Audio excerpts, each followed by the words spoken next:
So we want to thank you, Father Steve, for taking the time to join us this morning, and thank you for helping us to understand this very important tool that's given to us, but also how we use it responsibly as priests. So let's welcome Father Steve. Thank you, everybody, and good morning. I'm very grateful for this opportunity today, and I really hope that the insights I share will prove helpful for you. As we've said, my name is Father Steve Grunow. I am a priest of the Archdiocese of Chicago. I am also the CEO and executive producer for Bishop Robert Barron's media apostolate, Word on Fire. Word on Fire's purpose is to assist Bishop Barron with his evangelization efforts. And those efforts are summarized simply as to introduce people to Jesus Christ and invite people to share a relationship with Christ in the church. All the gifts Christ wants his people to enjoy are available in the church, and Bishop Barron presents his Word on Fire apostolate as a means by which people can come to understand what Christ's gifts are and what these gifts offer to themselves and to the world. Now, a little bit more about me. I am the CEO and executive producer for Word on Fire, and that means, for the most part, I'm a behind-the-scenes kind of guy. I've told folks that if you think of Word on Fire as a horse, I'm at the back end, but that it takes both the front and the back legs of a horse for it to run, and boy, are we running these days. Word on Fire has grown over the years from a few staff and volunteers to a large apostolic organizations with an operations center in Chicago, an institute headquartered in Dallas, a publishing group on the East Coast, and a state-of-the-art production facility and team in Santa Barbara, California. Our friends and followers and helpers are national and international. At Word on Fire, we are building and we are creating. And we're building not just infrastructure that's needed for mission, but relationships. We create resources and opportunities so that when we come face-to-face with the Lord Jesus, we can tell him, we tried to do our best to give our lives over to the fulfillment of his missionary mandate to bring the gospel to the nations. The primary means that Word on Fire uses to communicate are modern forms, contemporary forms of media. As many of you might know, Bishop Barron is a pioneer in the use of digital and social media as a means to evangelize. And so these platforms in the digital universe and in social media are integral to his outreach to the culture. These days, the bishop is not alone in his use of social media. Despite some early resistance, efforts to use the digital space by clergy and laity to evangelize and teach are now ubiquitous. Catholicism is now established as a niche in the digital environment, and the Catholic conversation has shifted from a handful of influential print publications to an ever-expansive and often combative cohort of dedicated users and influencers, and also, sadly enough, a fair amount of grifters and charlatans. For many Catholics, the digital environment has become their primary route of access for obtaining materials related to their faith. For other Catholics, it provides prayer groups, conversation forums, and it's their privileged means for receiving news and information about the church. Prior to the digital communication revolution, Catholic life was limited in its purview, particularly in terms of how news, information, knowledge, commentary could be obtained. The use and influence and impact of social media on Catholic life, particularly for those who are fully invested and engaged in their faith, has created seismic shifts in the Catholic landscape. Old media providers have struggled to keep up, and many have faded or are fading away. And on the ground, parish groups and associations now find themselves contending with Catholics who are bringing their online experience to bear upon their parish and their interactions with other Catholics. While many Catholics are only relatively engaged with those Catholics who are online, the impact of a fully invested Catholic who is also fully invested in the social media environment can be considerable. Catholics can have a great deal of influence on the church and at diocesan levels who are engaged online. And as it is with the secular space, social media can be leveraged to great effect by its users to do positive things and negative things. However, I resist limiting the Catholic social media space to merely being a place of agitation. As in my experience, most Catholic social media users are benign or useful in their appropriation of the digital space. And they don't have an agenda. They're simply looking to connect with fellow believers, and to deepen their understanding of the faith. They may find the tools of social media to be an easier way to facilitate connections with spiritualities and devotions that they share with others. They're able to discuss ideas and trends in the church that they find personally important. And they find resources for personal enrichment and faith formation that might be more accessible and interesting to them than what is being provided at the parish and diocesan level. There are both friends and villains in the Catholic social media space, as there is in every aspect of the church's life. That being said, in terms of the internet in general, the digital space in particular, it is still the wild, wild west. There's a wild, wild west quality to the Catholic social media experience. And that's true, as I said, for the digital space as a whole. The territory, if you think of it as a territory, is largely unsettled, and its resistance to governance. Commentators, influencers, agitators are very independent. They know the digital space affords them opportunities and freedom that's often not present in the institutions of the church, and they're ready, willing, and able to use that freedom. And the church, whose territories have been for centuries concrete, geographic, linked to particular places, continues to adapt to and struggle with these new digital territories, which seem to be an abstraction rather than a reality. The digital revolution is a literal revolution. It has overturned expectations, and it has also challenged the effectiveness of physical structures that have been in place and are taken for granted. Further, and this is an insight, and I'm being delicate here, and I mean no offense, the church is, for the most part in its leadership, a gerontocracy.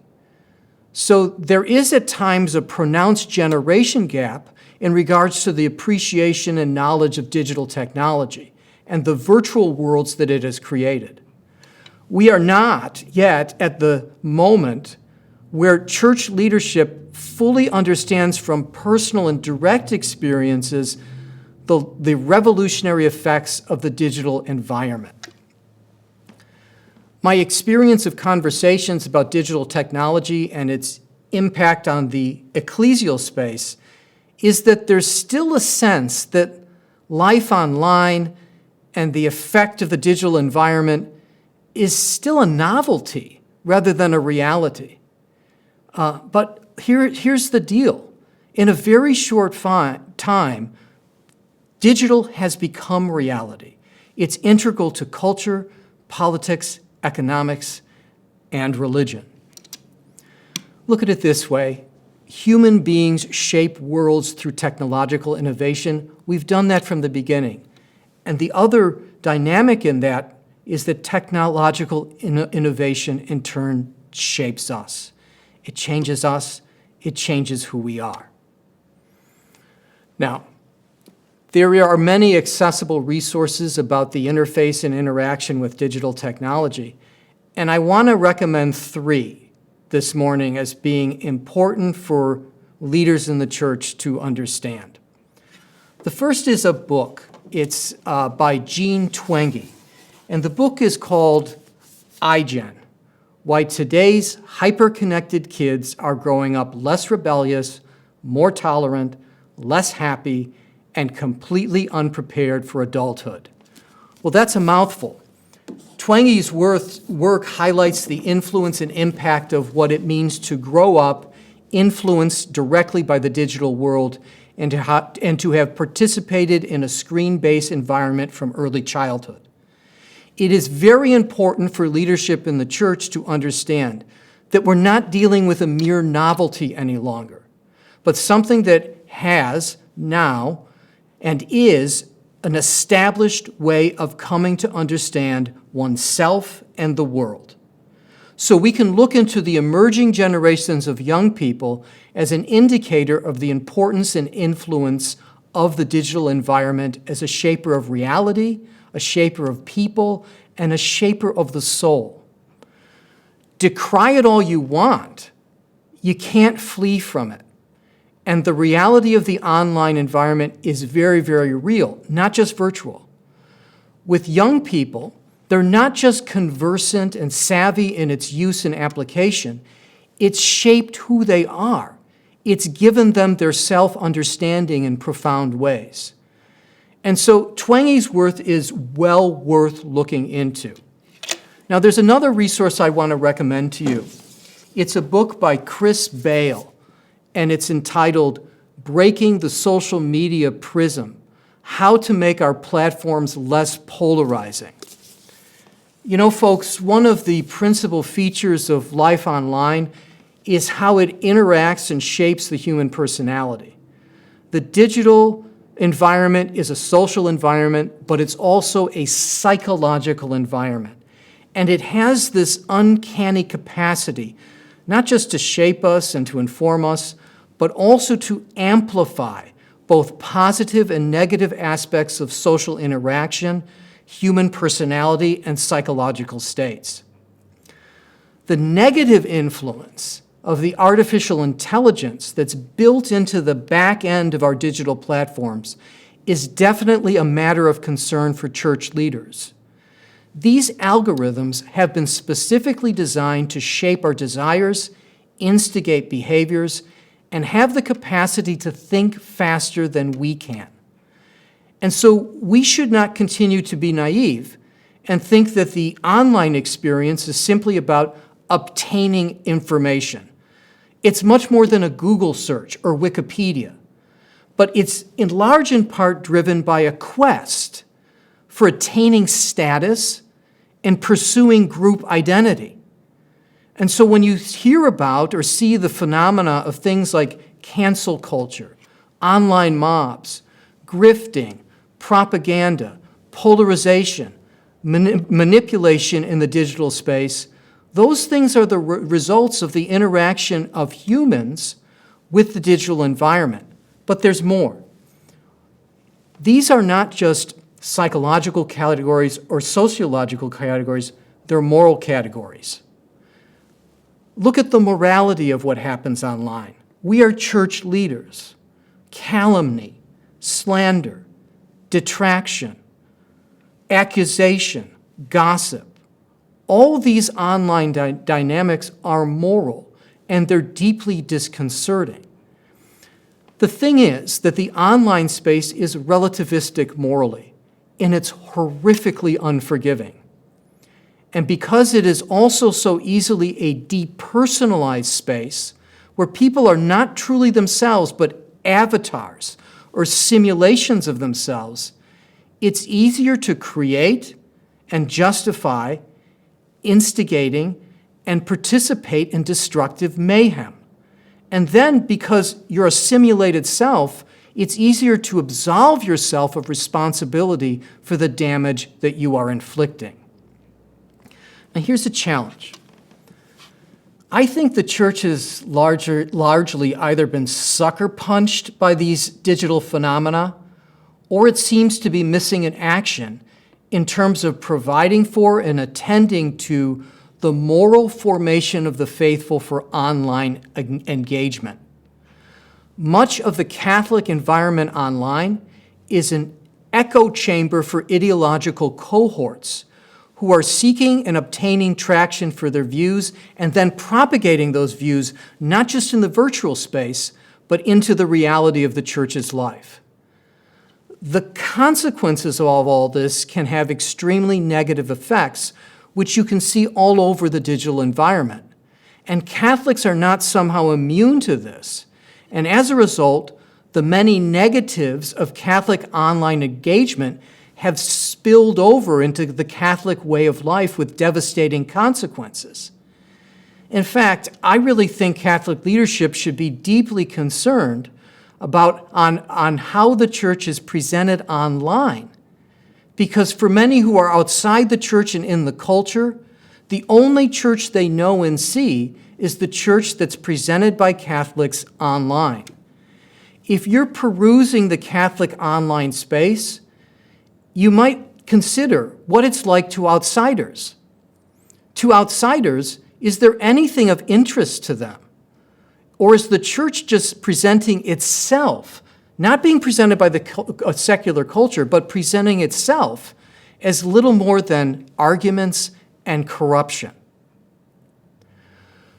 While the appeal of the Catholic faith has been since its inception linked to deep existential realities of the human experience that cry out for meaning and purpose, I'm afraid that much of the Catholic online experience presents the Catholic faith as a closed and constricting in-house argument about procedures and policies that are irrelevant to the lives of most people. Genuine witness is often overcome by assertions of opinion, and conversation follows the secular news cycle rather than the gospel. That inhibits extending the invitation to others to consider the church as a new and unique way of life. Now, all that being said, and I don't want to come across as just hypercritical, there are indeed flashes of grace online. But oftentimes, these flashes of grace are not visible amidst the lightning strikes of calumny, conspiracy theory, and accounts of corruption.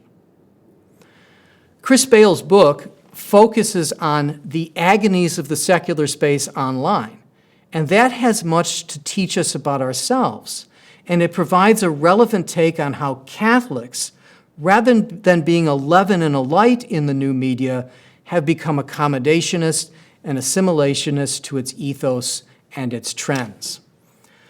Finally, I want to recommend to you a documentary that appeared on Netflix, a very important one. It's called The Social Dilemma, and it was created by Tristan Harris, who's the co-founder of the Center for Humane Technology. The documentary film is very accessible and understandable, and it provides a kind of distilled assessment of how life online shapes real people in the real world. I can't recommend it highly enough to watch. It's very illuminating, and it would be really good for pastors to watch it in their parish, particularly with parents. Like most films, it can only say so much in a limited space of time, but the film is a very good place to begin a conversation. It identifies many issues that should be of concern to church leaders, especially as the digital environment, as I said, is not a novelty, it's not going away, and it is in need of the church's presence, direction, and missionary efforts. Now, after that assessment, I want to talk about priests. And I would like to offer some insights regarding the participation of priests in the online space, particularly in social media. These insights are based on my experience. You know, folks, I'm going to refrain from speaking about strategies for how you use algorithms that are built into the digital systems to build a social media profile. This is not a how-to talk about how to become a Catholic media influencer. These are more introspective, spiritual points that I'm inviting you to consider for the purposes of discernment. If you're a priest who's interested in going into or venturing the digital space, or you're already there, I ask you to consider these things. First, I would like to say that priest participation in the social media space is not without real risks. And the first risk that a priest has to ask himself is this: is it really your mission to engage in social media beyond as being a means of communication with those people who are personally known to you, your family and your friends. I'm going to go back to that, and I want to repeat it. Is it really your mission to engage in social media beyond as a means of communication with those who are personally known to you, your family and friends? I think that's a critical question for discernment. Because as a priest, you don't want to become an online gyrovag. You know, a gyrovag was a monk or a clergy person who in the past was wandering about with any sense of accountability or relationship to a bishop or a religious community. And that was a bad thing. The online world extends the boundaries of human engagement beyond a priest's assignment and stated responsibilities. Think about it this way. No priest has been ordained for the internet yet. And how a priest's online engagement is directly related to his assignment, his relationship to his bishop, or to his community is a pressing question that every priest has to answer as they go online. That's my first point of discernment. The second one is this. Second point. Your online identity is shaped by an avatar, an appearance, a simulation. And that avatar only presents aspects of a real person. And that avatar also resists or inhibits the realities of genuine personal interaction. In other words, what will be your self-presentation online? Will it be you, or will it be a simulation of yourself? Will it enhance positive qualities about yourself or negative qualities about yourself? Will it even disable the ways that interpersonal interaction restrains the ego? And in doing so, will you become not just a simulation of yourself, but your own worst self? And here's the thing, as that happens, will you even realize it? Priests are not ordained for themselves, but for the church. And as such, there is in the priesthood a daily, low-key death to self and a restraining of ego-driven desires, all for the sake of mission. Will your online presence manifest this? Will your online presence present a priest who has, in the pursuit of holiness for the sake of the church, been willing to disappear into the church's mission? Or will another kind of identity emerge? An identity that it's not genuinely ecclesial and priestly, but online and egotistic. That's the second point of discernment. Here's the third. So the third point of discernment. The online space is, as I said, the wild, wild west. And it's also a reality that is constructed heavily in favor of game theory. In other words, you don't get to make all the rules. And playing the games of social media can be perilous for that reason. Online culture is advanced technologically, but it is primitive in terms of its codes of honor and shame and tribalism. It has its own forms of violence, systems of reward and punishment, shunning, and expulsion. And it's dangerous because one's online engagement can spill over into the real world with devastating consequences. If a priest is seeking a greater public profile online, he should be as much aware of the potential for evangelization as the risks and consequences for himself. If you make a mistake in terms of your interpersonal engagement in the real world, it can be relatively restrained and controlled, but in the digital space, it will be amplified. A social faux pas, a misunderstanding, stating a controversial position online exposes one to the potential ire of more than just a handful of acquaintances, but has the potential for you having to confront a mob of strangers. That's the third point of discernment. The fourth is this. In my experience, the Catholic online space attracts a lot of lonely people. It also attracts a lot of people who have known their share of trauma. And this means that the online space is a place of great vulnerability and volatility. For that reason, I think priests should be there, because they can bring much solace and stability to the digital environment. But at the same time, how much time do you have for the kinds of interaction that will be asked of you? And will you be able to handle the additional pastoral responsibilities that your presence online might entail? We all know that when a priest presents himself publicly in any environment, there's a kind of spiritual alchemy that takes place, which raises people's expectations and interests. Many Catholics online long for a personal connection with the clergy, and they can be intensely and fascinated by the clergy as well. A priest is assigned in the real world to a limited number of people for a good reason. As one spiritual director one time told me, there's only one universal pontifex in the church, and it ain't you.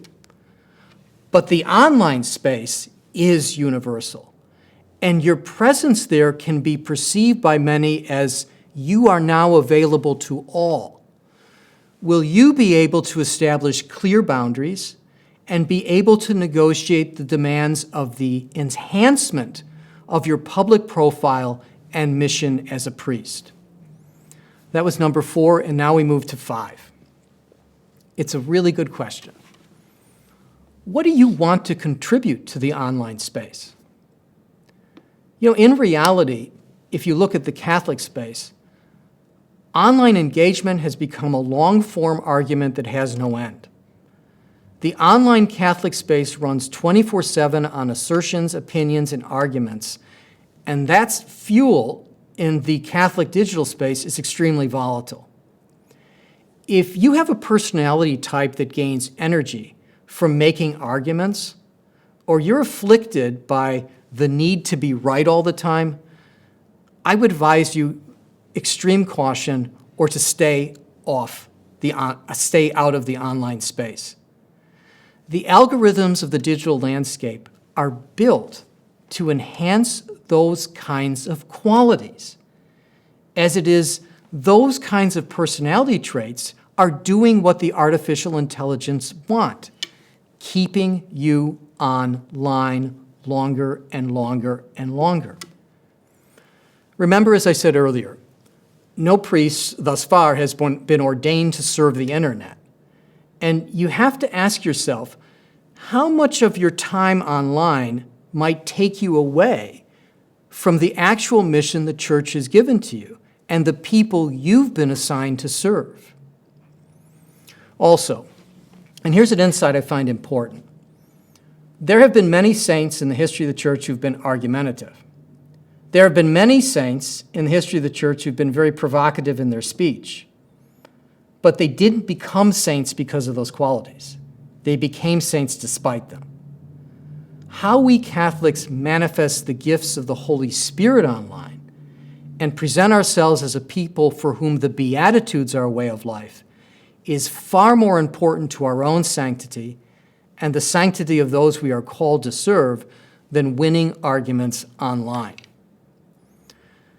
Finally, I think most importantly, the question for discernment is, what does your bishop want in terms of your public social media engagement? Social media engagement is not something that can simply fly under the radar of a priest's relationship with his bishop or his religious community. If you think that's the case, you're being absurd. As I said, it's one thing to engage in social media to stay in touch with your family and friends. It's quite another thing to set yourself up as a religious online commentator or personality at will. It is in this respect that I would also challenge not only priests, but bishops to recognize the reality, the importance, the staying power of the digital environment, and the impact of social media on the church, not just in the abstract, but in reality. Bishops need to be mindful of what their priests are doing online, and we priests shouldn't be reticent or offended that they know. Bishops should be able to distinguish for us behavior that they think is appropriate and what's not, and even if it's appropriate, ask us, is this extending beyond the kinds of engagement that the bishop believes is helpful for the church or for the priest? But also, add to this, bishops are assigned with the difficult work of ensuring that the teaching of the church is manifested to the world with integrity and is accomplished in relation to their apostolic authority. The challenge is this. Take a serious look at the Catholic online space. And there are trends there that are veering very close to creating a kind of alternative magisterium, and creating a kind of tribunal where disputes about the teaching of the faith are adjudicated and even anathemas are promulgated. That's a real problem. The bishop as a public teacher of the faith, priests teaching in communion with their bishop, is becoming a more and more pressing concern for the church. Because if the faithful are online more than they are hearing from their priests and bishops as teachers in the public sense, somebody's going to fill that void. And the faithful will not only become confused, they're going to drift towards these online grifters and gyrovags, and then the authentic mission of the church to preach and teach and sanctify will be subverted. What do we do? Well, more is needed right now than just procedures and policies and regulations, and I'm telling you, lengthy documents aren't going to fix this problem. What I think is needed right now is more discernment, more formation, more building, more creating. Because what we really face is a renewal of the church's missionary efforts that can prepare the clergy and the faithful to live in, to inhabit, and to evangelize the digital spaces of our culture. The stakes are really high. Now, I realize I'm running up against the clock here, and I wish I had more time to develop many of these things at length. As I said earlier, I've been very grateful for this opportunity.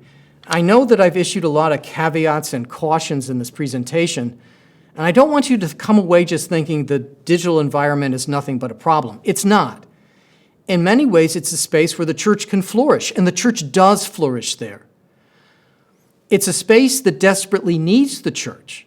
It needs her ministers.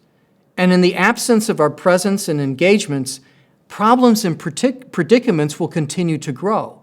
And those problems and predicaments won't just be happening in the secular space, they'll be happening in the church. One of the great movements of the church in modernity, in modern times, has been this insistence over and over again that modern media must be attended to by the church, and her leaders must be prepared to engage and use these technologies for the benefit of the church's mission. We can't defer our responsibility in that regard. It's one of the most pressing and important concerns for the church in our culture. Thank you again for this opportunity, and I look forward to your questions or comments, should you have any.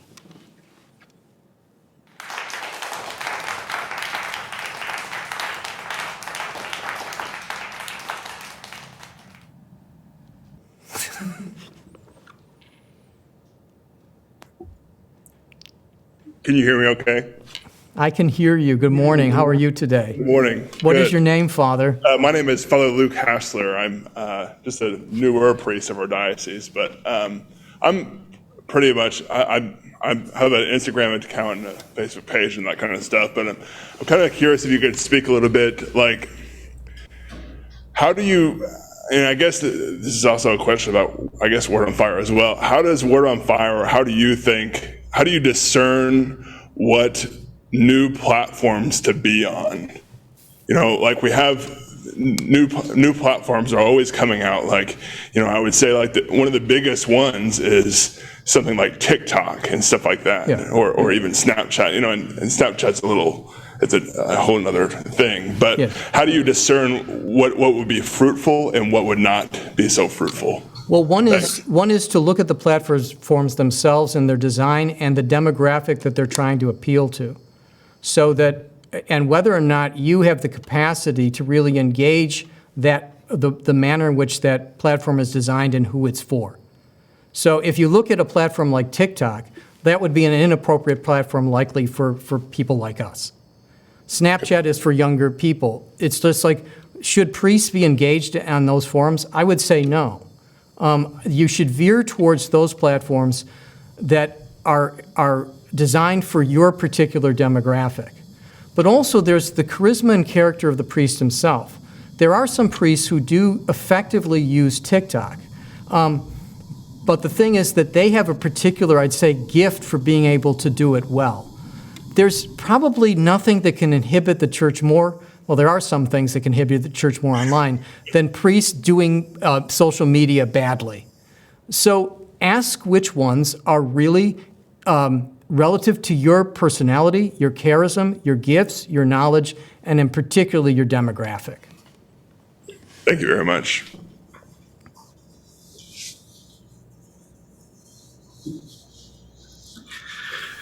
Good morning, Father. Hello. Hi, I'm Joe. You're Joe. Very nice to meet you. Yes. If you were bishop, how would you rate this type of mission activity in your diocese versus your local newspaper, your diocesan newspaper? And should we be making sure we have people officially in this area that you're talking about, social media? I don't want to claim the episcopacy for myself. So if the bishop is asking me for his advice, I'll tell you the advice that I would give him.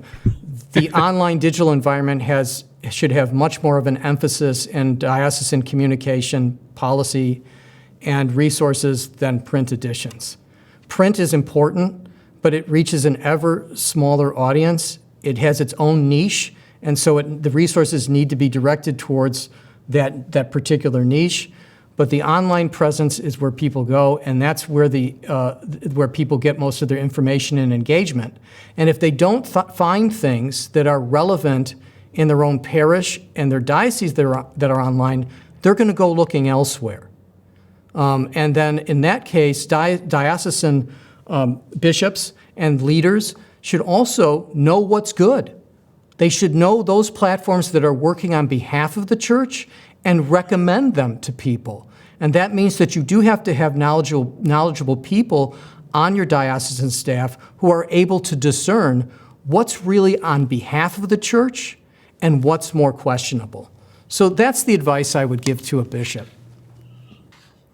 Good morning, Father. Morning, I'm Father Christopher, who initially contacted you. Very good, very good. Nice to see you. Thank you for arranging this. Yeah, this has been wonderful. You've given me a lot to think about. I've been someone who's very engaged in consuming a lot of social media, but I have been very hesitant to put myself out there for all the reasons you mentioned. So I love your image of the Wild West, because that's something I always have a lament that I didn't get to live through that time, because it's kind of romantic for me. So now maybe this is an invitation for me to explore this Wild West. But so I'm the pastor of 3 parishes that are very lively and engaged. And I think this question of, I haven't been assigned for the internet, but I'm constantly on a daily basis faced with the effects of what people are being impacted by online. And this is what fuels a lot of my discussions with people, especially on hot topics. And so I guess my question is, and maybe this is for the bishop as well, is like, in terms of my time, because, the one thing I've noticed in my participation with social media, things like YouTube is like, it's nothing in a blink of an eye to spend an hour or more engaged in social media or just media online. Correct. And, when I think, oh my God, I've got 3 parishes with, hundreds of thousands of people, and here I am in my patio in my rectory, watching all these things that other people are watching. It's just, that's the struggle that I have, is the allocation of my time. And I think that's just, again, you've given us good things to think about, but that's the tension I feel. And I just want to share that with you and see if you have any comments. Part of it is the way that the social media space in particular and the internet in general is designed algorithmically. As I said in my talk, it's thinking faster than us. And so these ideas and concepts, opinions, arguments are coming at us at a rapid pace and demanding our attention and engagement. And as I said also, it spills over into the real world. So since people are getting a lot of their information about the church and they're engaging in discussion about the church online, they're going to bring that into the parish community. And I've heard this from other priests around the country. They feel blindsided at times because, to your point, they don't have the time to be online adjudicating all these disputes and questions and things. And suddenly it comes to them, and the people who've been socialized into the social media space expect the kind of immediate attention and answer that the algorithms of social media provide. And it's very, very difficult pastorally to tell people to slow down and to give you time to consider what they've asked, because, as I said, they've been socialized to expect immediate gratification. It's like they want your Twitter comment immediately on the topic they've posted, except they're not on Twitter anymore. They're in the real world, and that's not how the real world works. As far as a solution to this, I don't know that I have one at this point. I've spent a number of years now trying to get a sense of how these algorithms are working back into these sites, and that's been a chore in itself. What I'm trying to formulate in my mind is, number one, is how Catholics should be shaped morally to participate in the in internet culture. And I think that might be a way we can run around the socialization factor if we can be much more astute in leading our parish communities in a kind of examination of conscience in regards to social media use, and insisting that a lot of the moral categories that we have that enhance the dignity of the human person, they're brought to bear on the social media environment and the manner in which people engage it. So in a sense, it puts the pastor in the position where they're not just having to fixate on the latest argument that's coming into their parish from online, but how you shape and form the members of your parish communities to deal with digital reality itself. So, and again, I don't have all the answers to how that happens, but it would be a really good conversation for the bishop of a diocese and his priest to come together and think about and discern and strategize. I really think the moral formation of the faithful, given the digital environment, is a pressing need of the church right now. Thank you for your presentation. I'm Tyler Tinbarge. I work with our seminarians as part of my ministry in our diocese. Wonderful, wonderful. Just a couple of comments, not questions so much. One, as you went through the questions, I was writing them down, the kind of 6 reflection questions for myself. Yes. As I was going through those, I realized it would also be really helpful as like a criterion for judging whether or not I or the seminarians or anyone should be listening to this podcast or this YouTube personality, right? Because if we ask the same questions like, what is this person trying to contribute? Would their bishop really want them to be doing this, et cetera, like those would be, I think, anyways, I might suggest those same questions to our guys who are seeking out, sources for understanding the church or commentary online. So thank you for that. And I just wanted to kind of throw that your way. The second thing was, just a comment about the live streaming masses. So during the pandemic, most priests, most parishes did that. And what I noticed was that people were coming up to me and making comments about my homily, for example, from not from my parish. And the more of those comments I got, the more I realized I was shaping my preaching to those people because they were now part of my audience. Yes. Right? Yes. And I knew that they were, and part of it was they had to be part of somebody's audience if their parish didn't have online or whatever. But I became keenly aware that my examples I used in my homily, the things I stressed upon, et cetera, were all kind of moving in a direction of a new audience. And I didn't like that, but I also didn't know a way to avoid it. Anyways, long story short, I just want to echo from one priest experience in the Midwest, the same things that you had said, which is just to be aware that who we present and who we're presenting to or might be different than what we're actually in front of in real life or that we're actually assigned to. So thank you, just echoing. That's a really great insight, and that was my experience when Word on Fire was producing online masses for a time during the pandemic. it was very, very helpful to constantly remind ourselves as we were doing that this is temporary, for one thing. It's exceptional, which is another thing, and that it wasn't a TV show. Because the thing is that there was a kind of tendency, first of all, for people to bring their online arguments into commentary about the Mass that we were offering, but also they weren't attending to the Mass itself as a form of prayer. They were looking to find things that were wrong with it, to criticize it, to complain about it. And again, that was the incursion of the digital culture, the combox, into what was essentially meant to be a presentation of the most sacred mystery of our faith. So Father's points are really well taken, that if you go into the digital environment, your audience, so to speak, changes.